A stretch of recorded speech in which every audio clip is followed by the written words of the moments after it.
Bonjour, mon nom est Sandra Lacombe, j'espère que vous allez bien. Sur cette chaîne, on parle d'abus psychologiques, d'abus émotionnels aussi, de négligence émotionnelle. Alors, si ça vous touche, si vous êtes concerné par ceci à l'âge adulte, eh bien, vous êtes la bienvenue parmi nous.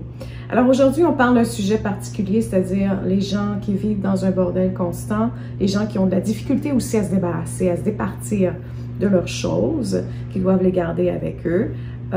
Et je fais un lien très précis entre l'abus psychologique et ce que vous vivez aujourd'hui dans ce bordel ou cette difficulté à faire le ménage, à vous départir de choses. Donc, vous pouvez vivre dans un bordel et ça n'a rien à voir avec votre enfance, ça peut être autre chose. Alors, faites attention à ceci. Par contre, vous pouvez peut-être écouter la vidéo ou découvrir de nouvelles choses. Peut-être que vous allez vous dire « Ah, j'avais jamais vu ceci, j'avais jamais remarqué ceci de ma vie, de mon enfance. » Vous allez peut-être découvrir des choses. Alors, pour ceux qui ont de la difficulté avec ceci, vous avez de la difficulté à rien déplacer, par exemple. Les choses doivent rester à leur place, telles qu'elles sont, n'y touche pas. Les gens qui vont vouloir déplacer vos choses, il y a un grand stress émotionnel, des émotions qui vont se soulever aussi. On se débarrasse de rien, hein? On ne se départit d'aucun objet, on veut garder nos objets avec nous, on veut, c'est très à l'idée de devoir se départir d'un objet. Ça devient difficile, c'est très désagréable à vivre, c'est déconcertant. On ne sait pas gérer ces émotions-là, on ne sait pas quoi en faire, on veut rien jeter, évidemment, on doit garder nos choses avec nous, ça fait partie de l'idée.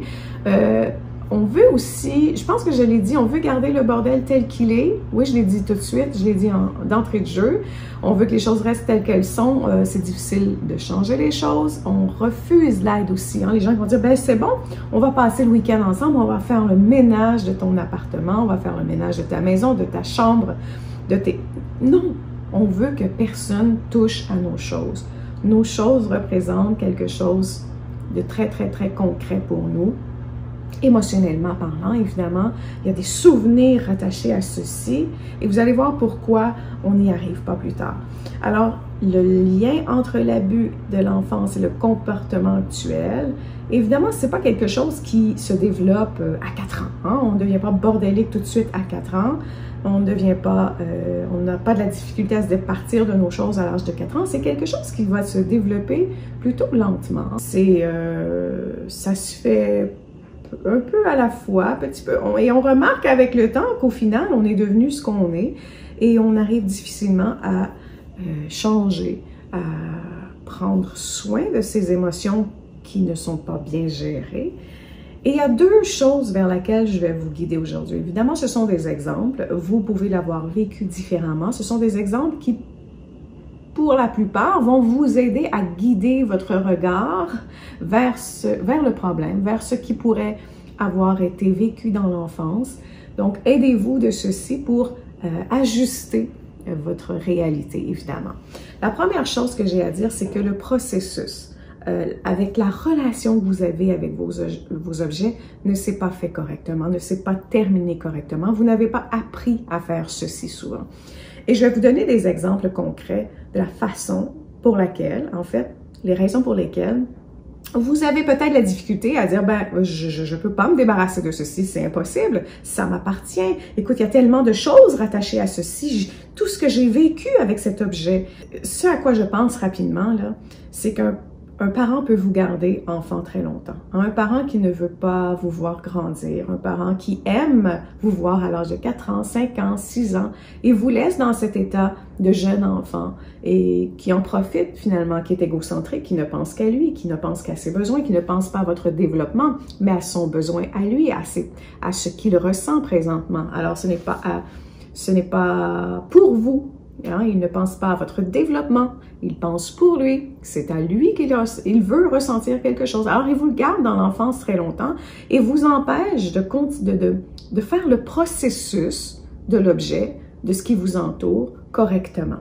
Alors oui, garde tes poupées très longtemps, oui, garde ta suce très longtemps, oui, garde ta doudou, on appelle ça une doudou ici au Québec, mais peut-être qu'ailleurs c'est ton doudou, je le sais, ça je l'ai entendu, il y a d'autres mots. Et donc, on laisse l'enfant mariner dans son enfance très très longtemps sans réagir. Ça peut être aussi causé par un parent qui est passif. Un parent passif ne s'implique pas émotionnellement avec son enfant, ne va pas l'aider à passer à autre chose, à vivre ses émotions, à faire les étapes de la vie correctement parce qu'il est retiré émotionnellement. Il s'abandonne lui-même comme parent, alors il n'est pas présent pour l'enfant, le parent passif. Alors, ce qui fait en sorte que lorsque vient le temps d'agir, de réagir, de faire une action concrète pour dire que son enfant doit apprendre à passer à autre chose, ben, qu'est-ce qu'il fait? Il n'est pas là. Il n'est pas là pour retirer la suce. Il n'est pas là pour retirer la doudou. Et évidemment, on fait attention à ce que je dis. Certains vont le faire brusquement, avec un manque d'empathie. Ce n'est pas la façon dont on traite avec un enfant. L'enfant doit comprendre qu'on va le faire avec amour, avec délicatesse et avec la compréhension de ce que l'enfant peut ressentir durant cette période qui est plutôt stressante. Hein? Se débarrasser de son doudou, de sa doudou, c'est difficile. Ce n'est pas agréable. Parce que ça nous fait du bien. C'est un moment rassurant pour nous de retrouver quelque chose avec laquelle on a une relation avec cet objet depuis souvent la naissance, ou presque. Et donc, si le parent manque d'empathie, si le parent est plus narcissique, ne ressent pas les émotions que notre personne pourrait ressentir, il va brusquement retirer l'objet, lui dire « c'est stupide, t'as l'air idiot, enlève-moi ça, retire-moi ça ». Fais le ménage de ta chambre, on jette tout, je m'en fous. Alors, le processus normal, la relation que vous devriez avoir avec les objets n'est pas correcte, n'est pas fait adéquatement. C'est la même chose avec le parent passif qui est aussi égocentrique. Le parent passif ne fait rien pour les autres. Il ne peut pas s'investir émotionnellement. Alors, il se retire de tout ça et donc, il ne vous apprend pas à dire « Ok, je pense qu'il est temps, tu as 8 ans, 9 ans, peut-être qu'on peut doucement laisser aller la doudou. Un soir sur 2, qu'est-ce qu'on peut faire? Oh, durant la journée, on va la mettre de côté. » Ce qui fait qu'à l'âge de 18 ans, 24 ans, 30 ans, il y a des gens qui sont toujours avec la doudou, qui n'ont pas appris à se départir de certaines choses. Évidemment, dans certaines fois, ce sera pour cet événement, mais souvent, ce sont pour tous les objets. Alors, vous allez aller dans la chambre d'un adolescent, d'un jeune adulte, et ils vivent dans un bordel complet parce qu'ils n'apprennent pas à terminer le processus émotionnel, la relation qu'ils ont avec leurs objets. Non, tu ne peux pas faire ça, tu ne peux pas me retirer ceci, ce sera tellement difficile. Donc, le processus ne s'est pas fait. Et ils vont traîner ça à l'âge adulte et c'est peut-être ceci que vous ressentez. Vous ressentez peut-être des émotions que j'ai décrites. Peut-être que c'est autre chose, décrivez-les pour vous. C'est important de les noter pour pouvoir se regarder, pour pouvoir s'observer, décider ce qui est bon pour soi. Alors, ce n'est ni dans la dureté, ni dans le laisser-aller, mais bien dans un juste milieu qu'on peut arriver à passer à autre chose. Donc ça, c'est important de reconnaître ce processus qui doit être complété. Si vous n'avez jamais appris comment compléter un processus émotionnel, il est temps de l'apprendre. Et la deuxième chose à laquelle je pense, c'est que si vous avez vécu beaucoup d'abus psychologiques, beaucoup de manipulation, de gaslighting, de mensonges, de tu ne vaux rien, tu n'es rien, et que votre peur était si grande que vous avez appris à réagir dans le figé. J'appelle en fait, vous connaissez la fuite, figé, combat et tout ça. Bon, ce sont des réactions au traumatisme. Et vous êtes figé dans ceci. Quand on est figé dans notre traumatisme, quand on est figé par la peur, quand on est figé par des émotions difficiles, on va rester là où on est. On ne bouge plus. On va procrastiner. Et c'est vrai dans tout. Ce n'est pas vrai que dans votre bordel, dans vos choses qui vous entourent. C'est vrai dans tout. Quand on est figé, on ne fait plus face à rien. On se laisse aller.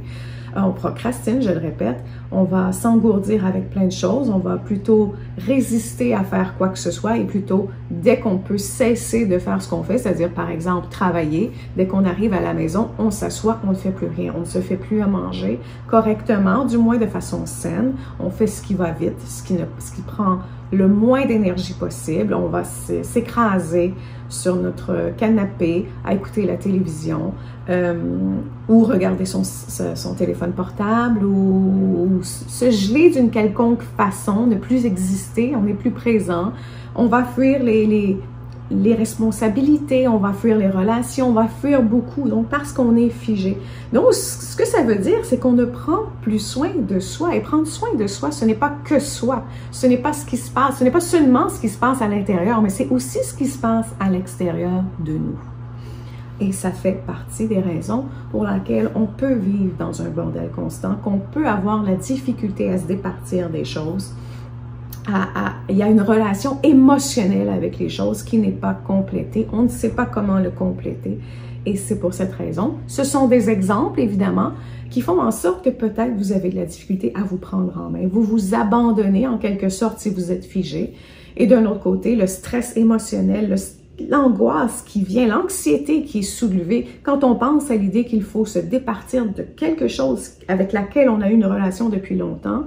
Et il n'y a jamais eu une coupure, il n'y a jamais eu l'apprentissage de cette coupure qui peut être très belle, qui peut être « Ah, je suis enfin libérée, je passe à autre chose, voici ce qui s'en vient, la beauté de ce qui s'en vient, on ne le voit pas. » Le sentiment d'avoir quelque chose de nouveau qui nous ressemble encore plus, qui nous représente encore mieux, ben, ça n'existe pas. Tout ce qui existe, c'est la peur de se départir, la peur de relâcher, le processus qui n'est pas complété.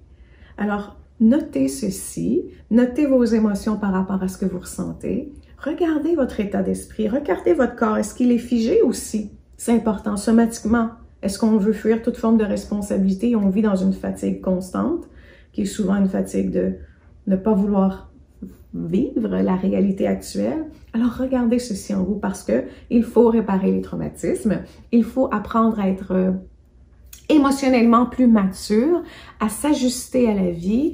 Il faut apprendre à devenir plus résistant aux difficultés. Et ça ne veut pas dire qu'il n'y a pas de difficultés, ça veut dire que on peut savoir on peut le vivre même, non pas seulement savoir, on peut le vivre, on peut vivre des difficultés en sachant très bien que c'est normal, qu'on n'est pas les seuls et on se sent pas bien. Je dirais pas qu'on est bien quand on vit une difficulté, mais on se sent OK avec l'idée que ben, ça m'arrive, mais ça va passer. Alors, on se sent de mieux en mieux. On n'a plus de facilité à passer au travers de la vie ainsi.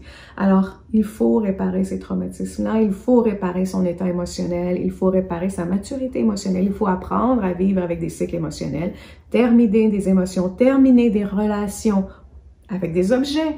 Il faut apprendre à faire ceci. Alors, j'espère que cette vidéo vous a aidé. Sur ce, je vous dis, comme toujours, prenez soin de vous parce que tout le reste suivra.